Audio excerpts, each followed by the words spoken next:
Missão é a verdade, com amor e a caridade. Umbanda, salve o centro de Umbanda, Caminho Jaruã. Olá, sejam muito bem-vindos ao canal do Cuca, Centro de Umbanda Caminho Jaruanda, Casa de Pai Joaquim de Angola, de Vovó Cambina da Cachoeira. Sejam muito bem-vindos ao nosso canal. Hoje a gente vai bater um papo muito rápido sobre um tema que é muito complexo, e ele demanda muitos desdobramentos, mas a gente vai tentar resumir um pouco sobre esse tema que é a morte e o desencarne. É a mesma coisa? O que a Umbanda tem a nos dizer sobre o tema? É claro que primeiro a gente precisa entender que morte e desencarne são coisas distintas. São coisas distintas e muitas vezes em momentos muito distintos. Mas vamos primeiro conceituar morte, para depois a gente conceituar desencarne e ver as suas diferenças. A morte, ela é a cessação do corpo físico. Ela é a finitude da matéria orgânica. Todos nós morreremos. Assim que iniciamos a vida através do nascimento, ali já inicia o processo da morte, que se finda com a cessação da vida. E essa entrega à matéria, à Mãe Terra, que é inevitável, ela não corresponde necessariamente com o fenômeno do desencarne. O desencarne é a saída do espírito, o deixar o espírito, aquela carne, para continuar na sua jornada evolutiva no plano espiritual. E o desencarne não necessariamente é no mesmo momento. Há pessoas que são muito arraigadas, presas a questões materiais, que ainda possuem sentimentos diminutos, que são ignorantes e ainda precisam lapidar alguns valores morais. E, por conta disso, por estarem ainda muito presas ao fenômeno da vida material, elas não aceitam a morte. E por não aceitar a morte, há esse debater do espírito, não querendo deixar o corpo físico, que por vezes já fica em estado de putrefação. E pela rebeldia do espírito, pelo desejo do espírito, ele quer permanecer perto do corpo físico. E aí esse fenômeno de desencarnação, ele é muito trabalhoso para muitas falanges espirituais que trabalham muitas vezes em prol deste único trabalho, que é o desenlace dos espíritos apegados à matéria. Na Umbanda, é vastamente documentado que espíritos, sejam eles caboclos, pretos velhos, exus, trabalham nos cemitérios ajudando no desenlace desses espíritos que ainda continuam muito presos à matéria. E que não só ajudam no desenlace, mas criam defesas, barreiras espirituais para que esses espíritos não sejam atingidos por outros espíritos que também ainda estão devotados na ignorância, são devotados ainda ao mal. Então o fenômeno do desencarne, que é muito complexo e que demanda, como eu disse, às vezes muito trabalho da espiritualidade, ele pode ser quase que imediato, a morte física, ou às vezes pode durar muito tempo. E quando eu digo muito tempo, podemos dizer até anos. Na literatura espírita, isso é vastamente documentado também.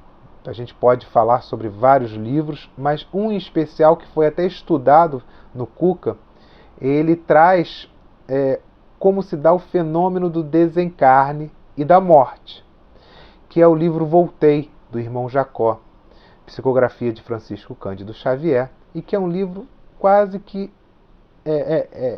um manual para o momento derradeiro. E ele vai explicando como se dá o processo, como se dá o desenlace, a dificuldade que ele, o irmão Jacó, já possuía em fazer esse processo da desencarnação, muito embora ele tenha sido um espírita devotado, diretor da Federação Espírita Brasileira, mas ele ainda se prendia àquele fenômeno da morte e não permitia que esse fenômeno se desse por completo. Então a morte e o desencarne, eles não são, não estão ligados ao mesmo momento, na mesma hora, na mesma situação. E aí a gente pode conversar sobre outros tantos temas que desdobram sobre a morte, como a gente deve se comportar, por exemplo, em um velório. O velório, que hoje muitas vezes parece um acontecimento social, muito mais do que uma necessidade para o espírito começar a entender esse fenômeno, o velório ele é uma preparação do espírito para esse desenlace. É ele entender esse movimento que está acontecendo, ou que já aconteceu, que é a morte física, e as pessoas ali estarem orando, emanando boas energias para que aquele espírito recém-desencarnado possa entender o mundo que está à sua volta. É por isso que o Espiritismo ele orienta, aconselha que o velório seja um pouco mais longo, né? Muito embora a gente saiba que hoje em dia há complicadores sociais que não permitem, mas que o velório seja com um número de horas um pouco maior, que as pessoas estejam ali em prol do recém-desencarnado, do recém-morto, e que possam ali apenas levarem energias, emanarem energias para o desprendimento dele. E a gente sempre conversa lá no Cuca que o plano espiritual, que é algo maravilhoso, que a gente fica embasbacado quando vê o processo de ajuda que existe no mundo dos espíritos, a gente sempre conversa muito sobre o cemitério, o local onde estão os corpos, né?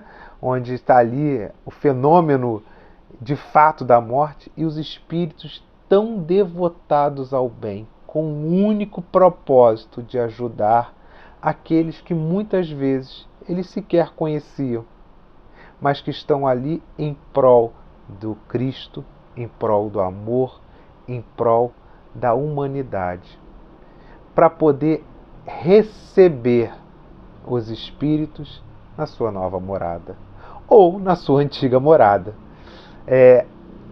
E não raro, quando há o fenômeno da morte, muitos familiares nossos que nos antecederam no fenômeno da desencarnação vêm nos receber, até para que a gente possa, quando visualizarmos, pensar, mas o senhor é o meu avô, o senhor é meu pai, o senhor é minha mãe que já desencarnou, já morreu.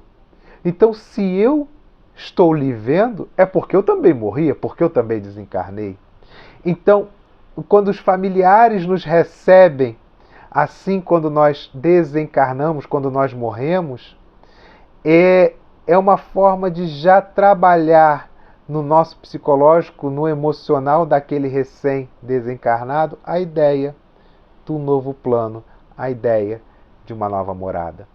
Então, só que a gente possa entender que a morte, ela existe, ela é um fato. Só que a morte, ela não está ligada ao desencarne. E que nós possamos cada vez mais viver no mundo, mas não viver para o mundo. Eu li uma frase hoje que me chamou muito a atenção. E é uma frase de uma médium espírita que ela disse: o mundo primeiro nos atrai para depois nos trair. Então que a gente tenha essa sensação de que vivemos no mundo, mas um dia encontraremos a nossa verdadeira morada e que nós possamos, com a cessação da vida física, entender que o desencarne é uma necessidade para essa nova caminhada. Que Pai Joaquim de Angola e Vovó Cambinda da Cachoeira possam nos abençoar na nossa caminhada. São Francisco de Assis, o patrono espiritual do Cuca, possa sempre ser o timoneiro da nossa jornada espiritual. Que Oxalá nos abençoe. Muita paz, meus irmãos.